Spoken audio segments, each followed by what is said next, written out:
Buenas, mi nombre es Danisa Valencia. Para continuar con la exposición, hablaremos sobre la flagrancia.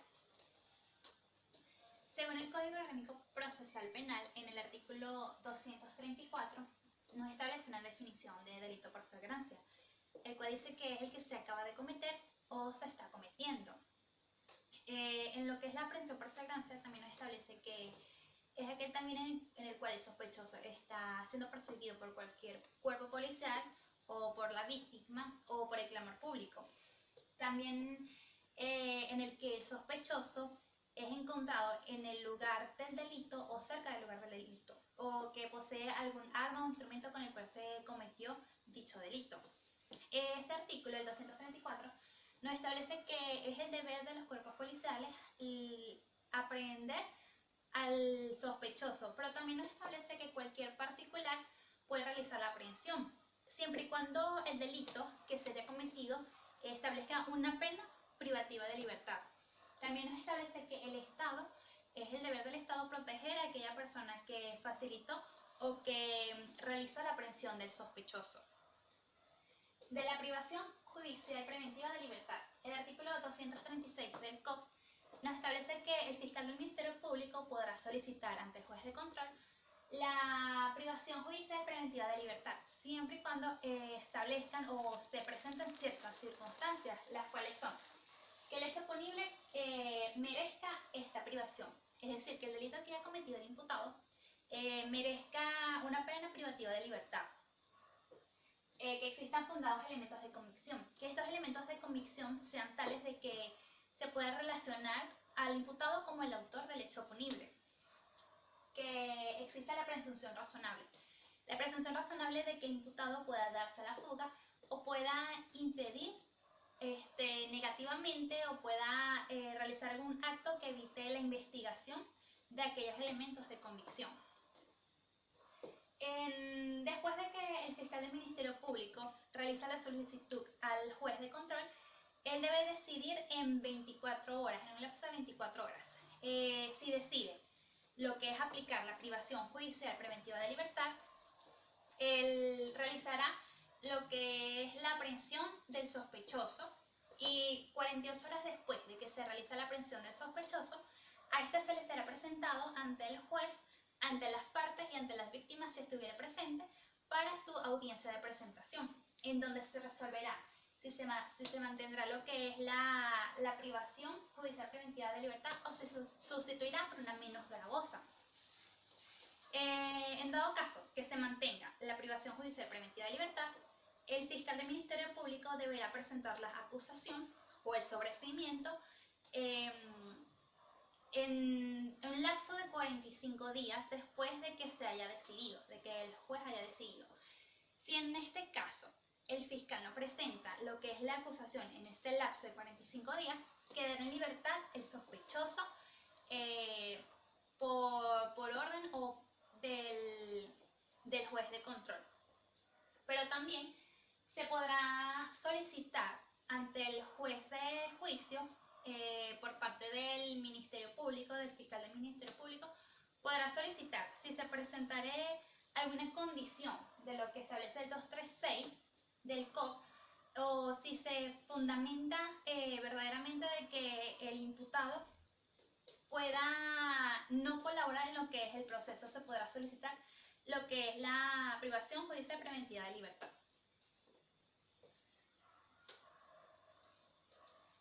Ante el peligro de fuga, el artículo 237 del COP nos establece que para poder establecer lo que es el peligro de fuga, deben existir ciertas circunstancias. El artículo nos las identifica como que el imputado está arraigado en el país. Este arraigo está determinado por el domicilio, por su residencia, por la residencia de sus familiares, también por sus negocios que posea en el país o su trabajo. O también si bien puede darse a la fuga o irse del país de manera definitiva o ocultarse.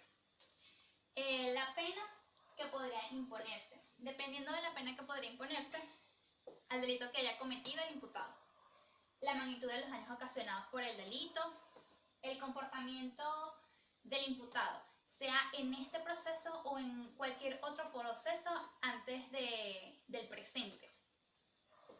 Las conductas predelictuales que posea el imputado.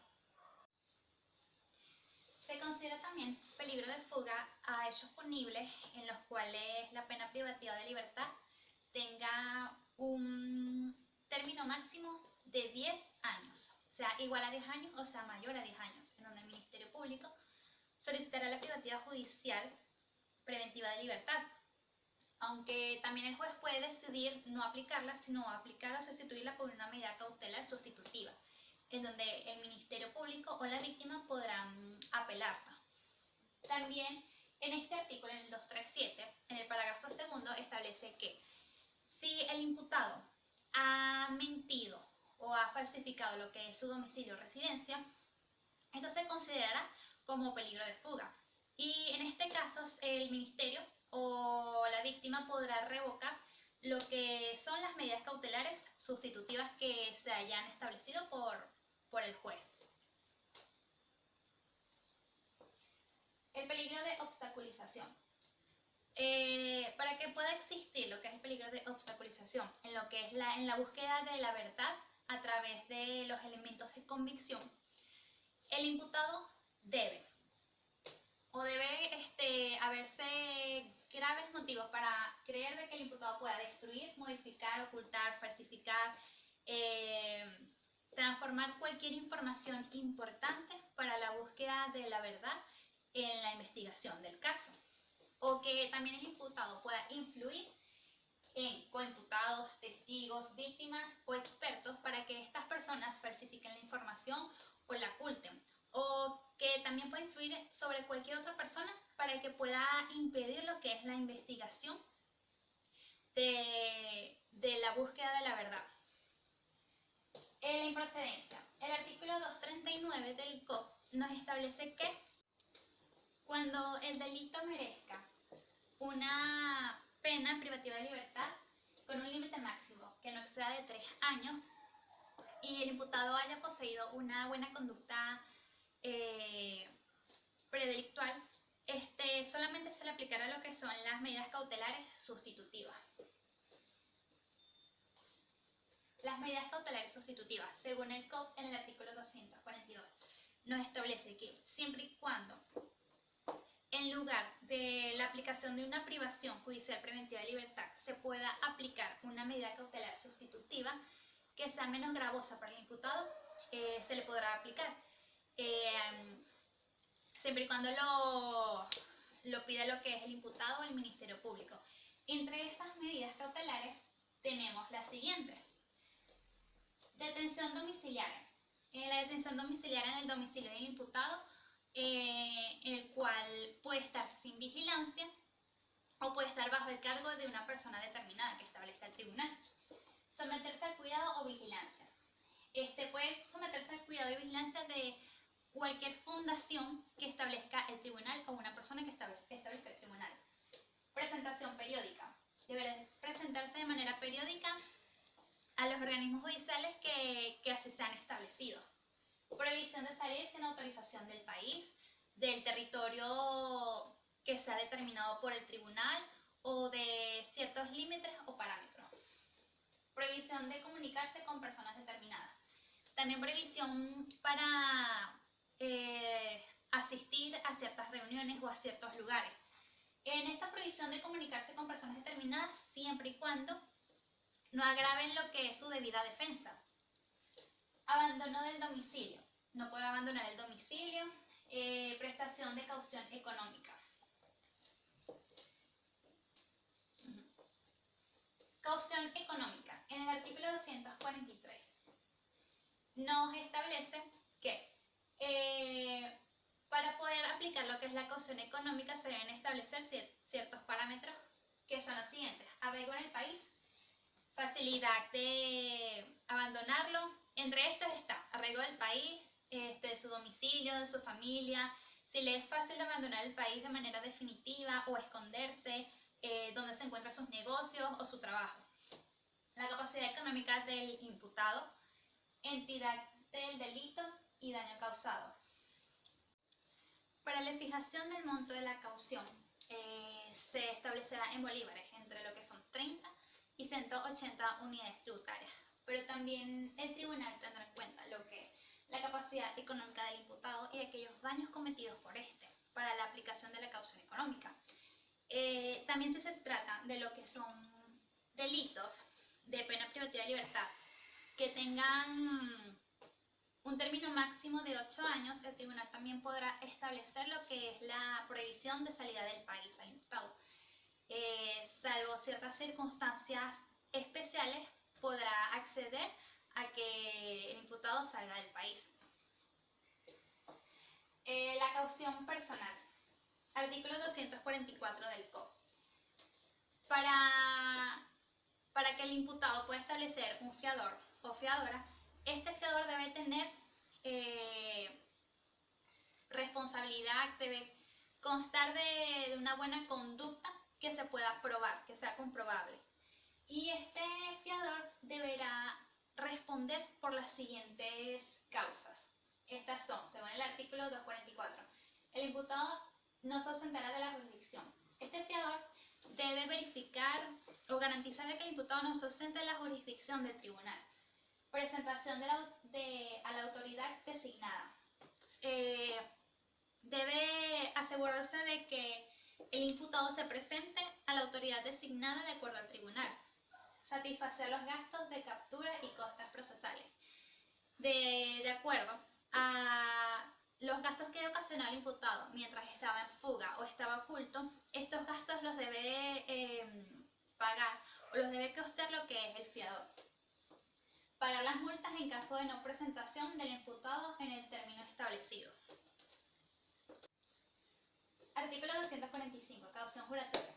Se podrá eximir al imputado de prestar caución económica cuando se encuentre en la imposibilidad de presentar algún fiador o no tenga capacidad económica para presentar dicha caución. En este caso, el imputado debe someterse a lo que lo que es el proceso como tal. No debe cometer ningún otro delito y debe ayudar a la investigación, a la búsqueda de la verdad y de los elementos de convicción de lo que es el proceso. De esta manera se le podrá dar lo que es la causa juratoria al imputado. Gracias. Buenas noches, soy Amelia Ramírez y les voy a hablar del sobreseimiento. El sobreseimiento, como acto conclusivo, es un pronunciamiento jurisdiccional que tiene fuerza de decisión definitiva, produce cosa juzgada, es personal, debe ser motivado y bien fundado. Entre los requisitos del sobreseimiento tenemos los contemplados en el artículo 306 del COP, los cuales son la identificación de las partes, debe contener la identificación plena del imputado como dato esencial para el escrito fiscal, en virtud de que una vez acordado y firme alcanzará el efecto de cosa juzgada y por lo tanto no habrá posibilidad de una nueva persecución penal por los mismos hechos en contra del imputado. Otro requisito, señalamiento de las diligencias practicadas. El sobreseimiento dependerá del resultado emanado de las investigaciones, siempre y cuando tengan que ver con los causales contentivos en el artículo 300 del COP. Fundamentos de hecho y derecho. La fundamentación fáctica jurídica es la que sustentará la validez del escrito de sobreseimiento. Allí, el fiscal del Ministerio Público plasmará la síntesis de los hechos objetos del proceso conjuntamente con la fundamentación jurídica del mismo. Por último, la solicitud de sobreseimiento petitorio, que una vez analizada la situación fáctica jurídica, se expondrá la solicitud de sobreseimiento conjuntamente con los argumentos que motivan el por qué es necesario decretar este pronunciamiento. Los efectos del sobreseimiento están estatuidos en el artículo 301 del COP, los cuales tienen carácter definitivo, tienen autoridad de cosa juzgada, no hay posibilidad de nueva persecución penal por los mismos hechos y se levantan las medidas coercitivas. La segunda fase del proceso penal venezolano es la fase intermedia, la cual inicia con la presencia del fiscal del Ministerio Público ante el Tribunal de Control para solicitar la acusación formal del imputado, determinando allí su autoría o participación en un determinado delito, conjuntamente con las pesquisas obtenidas en la fase investigativa. Ahora bien, les voy a hablar de las medidas coercitivas. Cuando mencionamos estas medidas coercitivas, no solo nos referimos a las medidas privativas de libertad personal, sino a aquellas medidas de sujeción a las cuales están sometidas las personas, como por ejemplo las medidas cautelares sustitutivas. Es necesario que para aplicar estas medidas se cumplan algunos requisitos. Primero, cuando existe la necesidad de evitar que el imputado obstruya la ley. Segundo, cuando el procesado represente un peligro para la sociedad o para la víctima. Y por último, cuando existe la posibilidad de que el imputado no comparezca al proceso. Ahora bien, estas medidas coercitivas tienen unos principios generales para su aplicación. Por ejemplo, el estado de libertad, estatuido en el artículo 229 del COP, que ordena la permanencia de la libertad del imputado durante todo el proceso. Este principio está vinculado con el principio de excepcionalidad, en el cual ahí se aplicaría la medida coercitiva como una excepción de la libertad. Otro de los principios es la proporcionalidad, estatuido en el artículo 230 del COP. Allí se señala que debe haber coherencia y proporción entre las medidas coercitivas, la medida aplicada y la gravedad del hecho punible, considerando las circunstancias atenuantes y agravantes y las sanciones y la pena en el proceso. Sobre las limitaciones de las medidas coercitivas, podemos hablar del principio de respeto a la dignidad humana, establecido en el artículo 231 del COP, el cual señala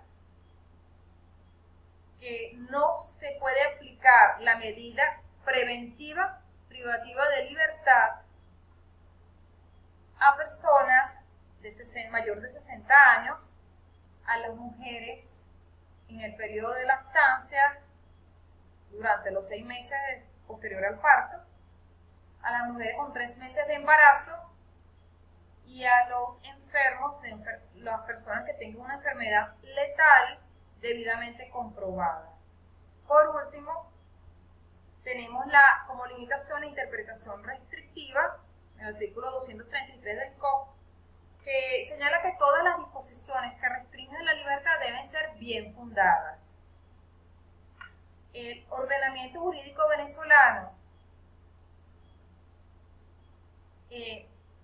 contempla de que los jueces deben tomar las medidas coercitivas con gran fundamento porque pudieran vulnerar la tutela judicial efectiva estatuida en el artículo 26 de nuestra Carta Magna.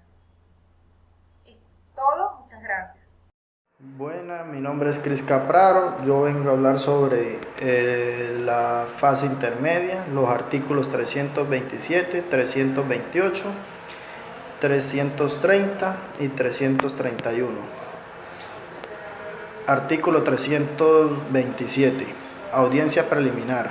Presentada la acusación, el juez convocará a las partes a una audiencia oral que deberá realizarse dentro de un plazo no menor de 10 días ni mayor de 20 días. La víctima podrá, dentro del plazo de 5 días contados desde la notificación de la convocatoria, adherir a la acusación del fiscal o presentar una acusación particular propia, cumpliendo con los requisitos del artículo 326.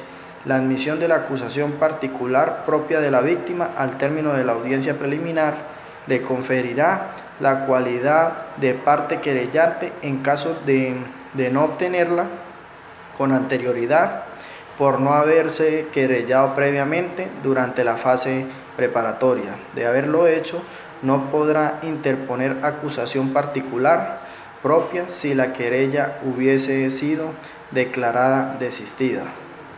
Artículo 328.